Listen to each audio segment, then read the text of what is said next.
नमस्कार विद्यार्थी मित्रांनो, मी प्राध्यापिका कंचन पाटील माय मराठी ग्रुपवर तुमचे स्वागत करते.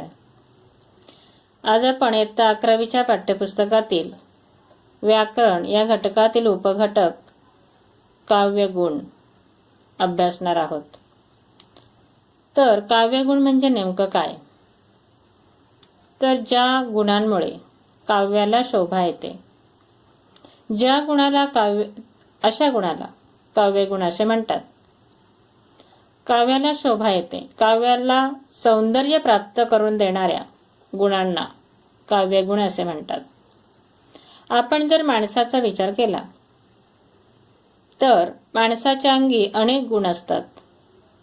दया, क्षमा, शीलता, शांती, परोपकार, संवेदनशीलता, करुणा, देशभक्ती, प्रेम, धाडस, सहनशीलता असे अनेक गुण. आणि या गुणांमुळे व्यक्तीचे चरित्र खुलत असते, जीवन परिणामकारक बनत असते, आयुष्य प्रभावी बनत असते.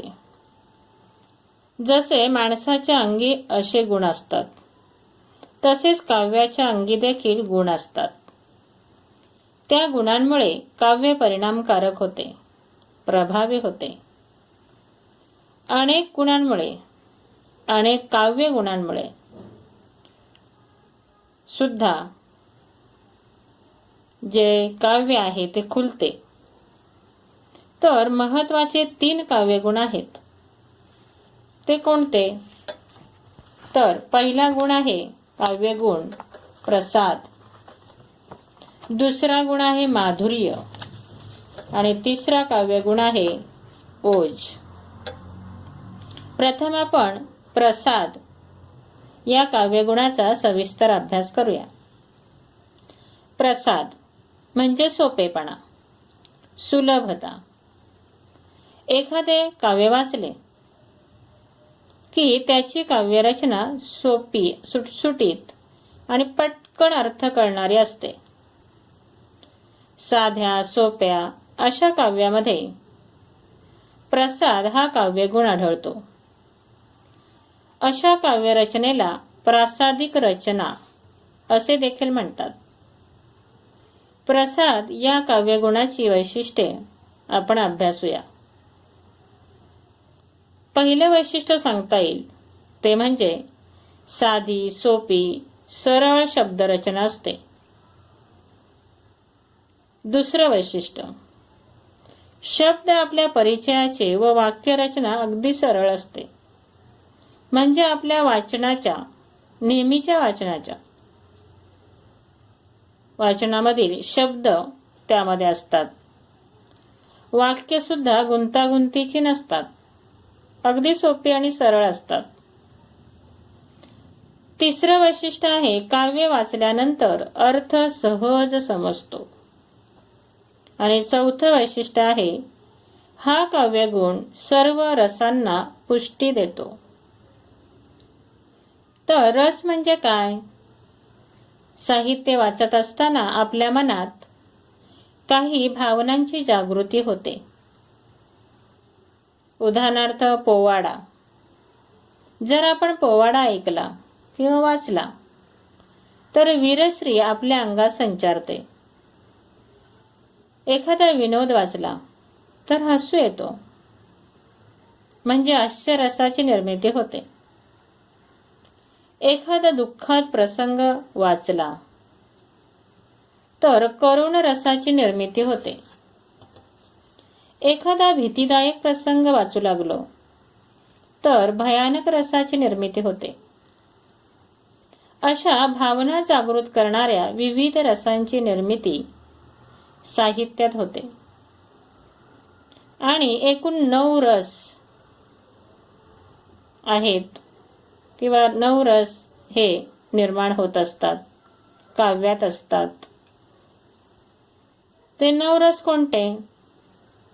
तर प्रेमभावना जागृत झाली किंवा प्रेमभावना ज्या काव्यात असते त्या रसाला शृंगार रस असे म्हणतात.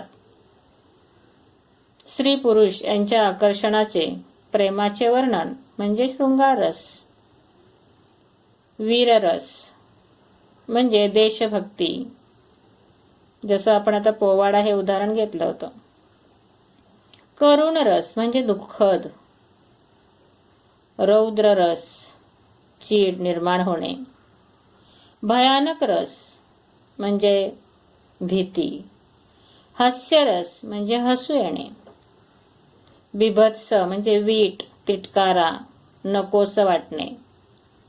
अद्भुत रस, पऱ्या वगैरे असतात किंवा त्याला आपण मॅजिक म्हणतो, अशा प्रकारचं वर्णन. शांत रस म्हणजे संत वाङ्मय. असे 9 रस आहेत. प्रसाद हा काव्यगुण 9 रसांना पुष्टी देतो. म्हणजे नेमकं काय करतो? ते पोषक अशी शब्दरचना प्रसाद या काव्यगुणामुळे निर्माण होते.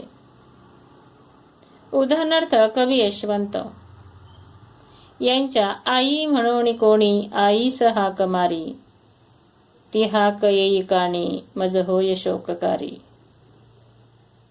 आई म्हणून कोणी या कवितेतील काही ओळी बघा. चारामुखी पिलांच्या चिमणी हळूच देई, गोठ्यात वासरांना याचा टतात गाई.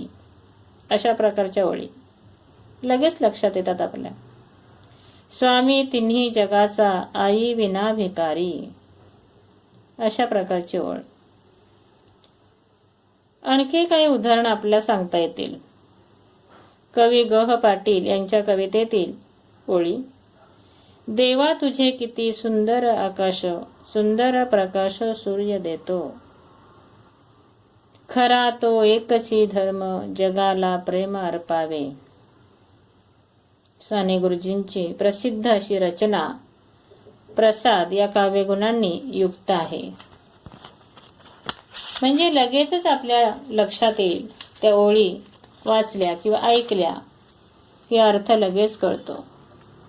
ग. दि. माडगूळकर यांच्या काही ओळी आहेत. नदी सागरा मिळता, पुन्हा येईना बाहेर, अशी शहाण्यांची म्हण, नाही नदीला माहेर.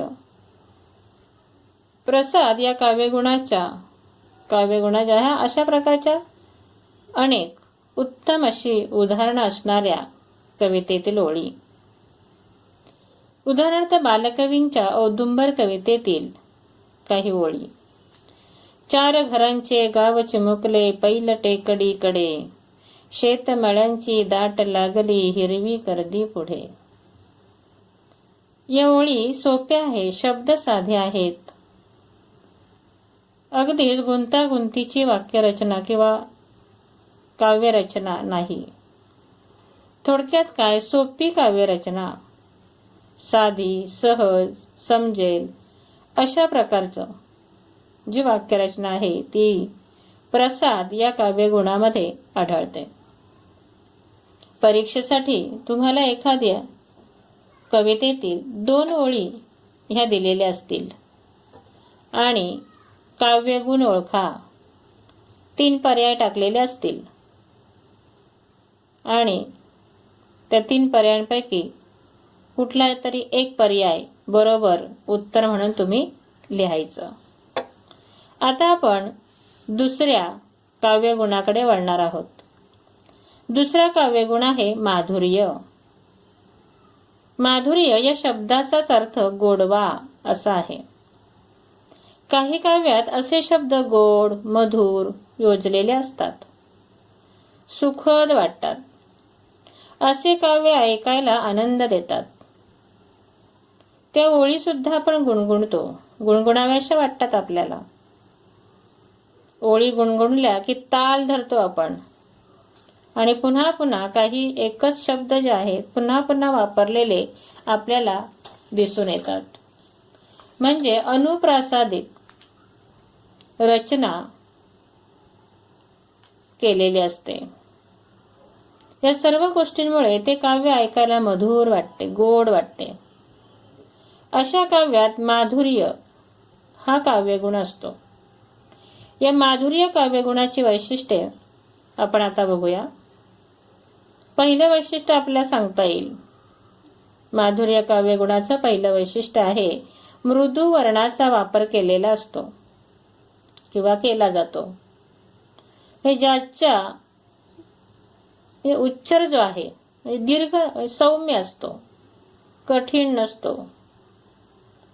असे मूलध्वनी उच्चारताना शब्दावर भार द्यावा लागत नाही. सहज आपण ते बोलू शकतो. त्यामुळे उच्चार सौम्य होतो. शब्द कसे असतात? कोमल वाटतात. दुसरं वैशिष्ट्य आहे रचनेतील गोडव्यामुळे मन अगदी प्रसन्न होते. तिसरं वैशिष्ट्य आहे अनुस्वार, ऱ्हस्व शब्द. यामुळे कर्णमधुरता येते. उच्चार आखूड असतो. शब्दांमध्ये गोडवा येतो. आणि चौथा काव्यगुण आहे, या काव्यगुणांनी चित्तवृत्ती तल्लीन होते. चौथं वैशिष्ट्य म्हणूया, मन मग्न होते. आपण त्या काव्याशी अगदी एकरूप होऊन जातो. थोडक्यात काय, माधुर्य या काव्यगुणामध्ये गोडवा असतो. गोडवा आणणारा, आपल्या मनाला प्रसन्न करणारा आणि काव्य ऐकतच राहावे असे वाटायला लावणारा गुण म्हणजे माधुर्य हा गुण होय. या काव्यगुणाचे उदाहरण आपण पाहणार आहोत. उदाहरणार्थ, रंग रंगुल्या सानू सानुल्या गवत फुला रे गवत फुला, असा कसा रे मला लागला सांग तुझा रे तुझा लळा. आणखी एक उदाहरण आपल्याला बालकवींच्याच कवितेतील श्रावण मासी ही जी कविता आहे त्या कवितेतील ओळी आपल्याला माधुर्याच्या देता येतील, माधुर्य या काव्यगुणाच्या. श्रावण मासी हर्ष मानसी हिरवळ दाटे चोहीकडे, क्षणात येते सरसर शिरवे क्षणात फिरुनी ऊन पडे. आणखी पुरुषोत्तम दारव्हेकर यांच्या कवितेतील ओळी आपल्याला या ठिकाणी माधुर्य या काव्यगुणाच्या सांगता येतील. घेई छंद मकरंद प्रिय हा मिलिंद, मधुसेवनानंद स्वच्छंद हा धुंद, मिटता कमलदल होई बंदी भंग, तरी सोडिना ध्यास गुंजनात दंग. अशा प्रकारच्या ओळी. तर बघा, पुन्हा पुन्हा त्या ठिकाणी अनुप्रास दिसून येतो. तेच तेच शब्द येतात आणि आपण त्याला चाल लावू शकतो. अशा प्रकारच्या कवितेच्या ओळी छानपैकी ताला सुरात आपण त्या गाऊ शकतो. त्यानंतर पुढचा काव्यगुण आहे ओज. ओज म्हणजे भाषेतील आवेश, उत्साह, जोमदारपणा. काव्यातील या गुणाने अंगात वीरश्री संचारते, जोश उत्पन्न होतो आणि उत्साह संचारल्यासारखे वाटते. या काव्यगुणाची काही वैशिष्ट्ये आपल्याला सांगता येतील. आता जोश निर्माण करणारा, उत्साह निर्माण करणारा ओज हा काव्यगुण. ओज या काव्यगुणाची आपल्याला काही वैशिष्ट्य सांगता येतील. या काव्यगुणात अंतःकरणाला उद्दीपित करणारा गुणधर्म असतो. आता उद्दीपित करणे म्हणजे निर्माण, मनात निर्माण होणारी भावना. काव्यगुण वीर व रौद्र रसांना पुष्टीकारक आहे. कुठला काव्यगुण? ओज. तो वीररसात असतो, रौद्र रसातही असतो. तिसरा वैशिष्ट्य आहे, हा काव्यगुण निर्माण होण्यासाठी जोडाक्षरे, कठोर वर्ण, दीर्घ सामासिक शब्दांचा वापर होतो. या सर्व लक्षणांच्या वापराने भाषेत एक जोरकसपणा येतो व ओज हा गुण निर्माण होतो.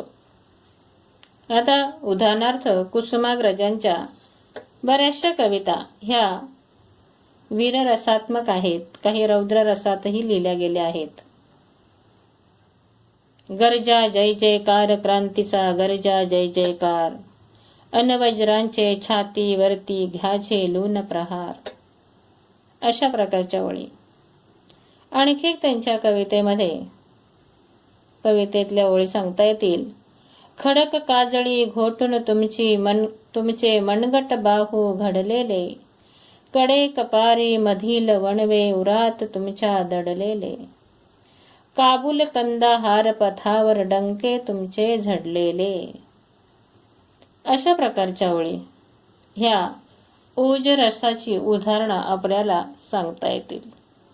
तर ओज म्हणजे भाषेतील आवेश, उत्साह, जोमदारपणा, अंगात वीरश्री संचारणे, जोश उत्पन्न होणे, अशा प्रकारचे हे काव्यगुण, 3 महत्वाचे काव्यगुण आपल्याला सांगता येतील.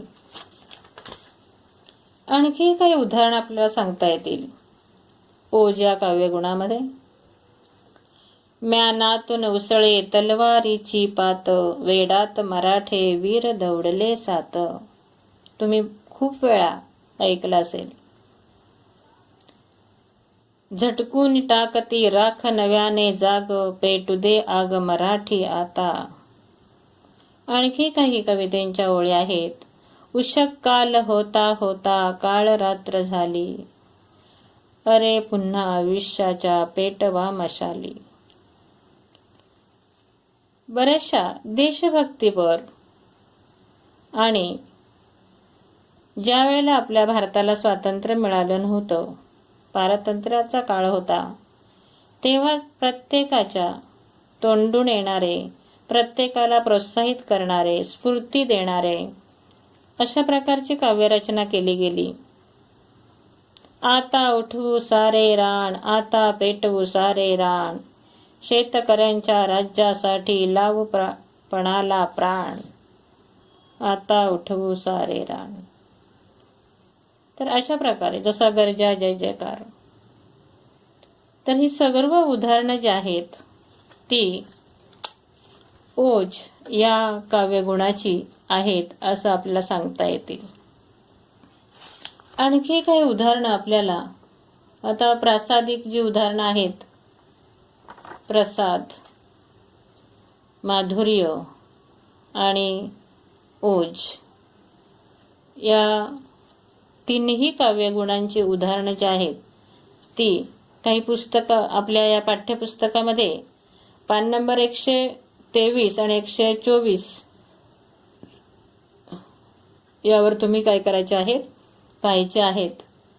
आणि पान नंबर 125 तुम्ही स्वाध्याय सोडवायचा आहे. धन्यवाद.